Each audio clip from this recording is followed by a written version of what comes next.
Welcome to the Regenerative Viticulture Foundation.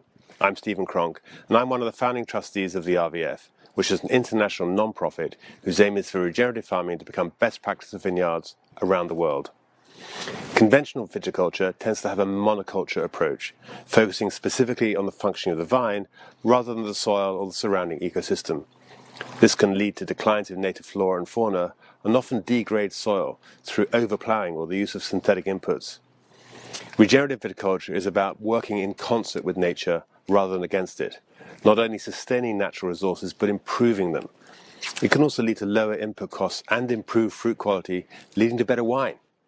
But what's required is a paradigm shift in our thinking about how we farm vineyards. Hi, I'm Mimi Casteel in Oregon in the United States, and I'm also one of the founding trustees of the Regenerative Viticulture Foundation. So I want to talk a little bit about what regenerative really means in a viticultural setting. Regenerative is an adjective, and it describes our actions on the land and which direction that we're moving in. So we want to move our systems in a more regenerative direction. When we regularly disturb our environment, we are putting limits on what's possible in the future. And we want to always think about making more possible and allowing for more output into the future. And how is that possible? Well, it's only possible if we're bringing more energy into the system and not less. So if you think about a monoculture, a single species monoculture, that is an inherent limit on how much energy you can bring into the system, because photosynthesis is the method by which we harness energy with plants. So the more layers of photosynthesis that you're bringing into the system, trees, shrubs, vines, forbs, the more energy that our wines can have, and the more of that energy will feed the life in the soil.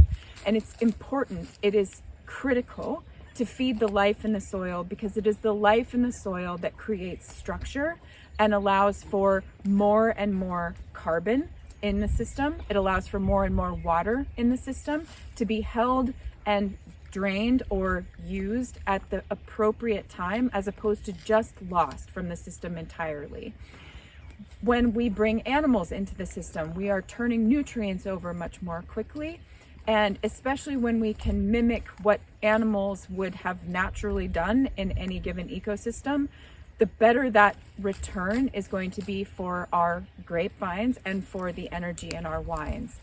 All of the practices, whether it's keeping soil covered or just adding more layers of structure and function to an ecosystem and not a single species monoculture, the more we are moving the system in a regenerative direction. And that's what we're really trying to facilitate, is the sharing of practices that are regionally appropriate in any viticultural system to move it in a more regenerative direction, so that into the future, more is possible, not less. Around 2 billion hectares of land on this planet have seriously degraded soils. That's an area twice the size of China, and that's driving species to extinction and intensifying climate change. Viticulture mainly represents a small percentage of global farming, but we must do our bit to reverse soil degradation, to reverse biodiversity loss, and alleviate some of the impacts of climate change. In essence, regenerative farming is putting back more than we're taking out.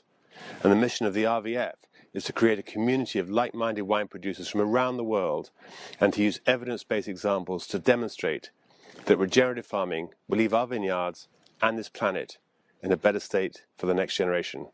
Thank you for your support.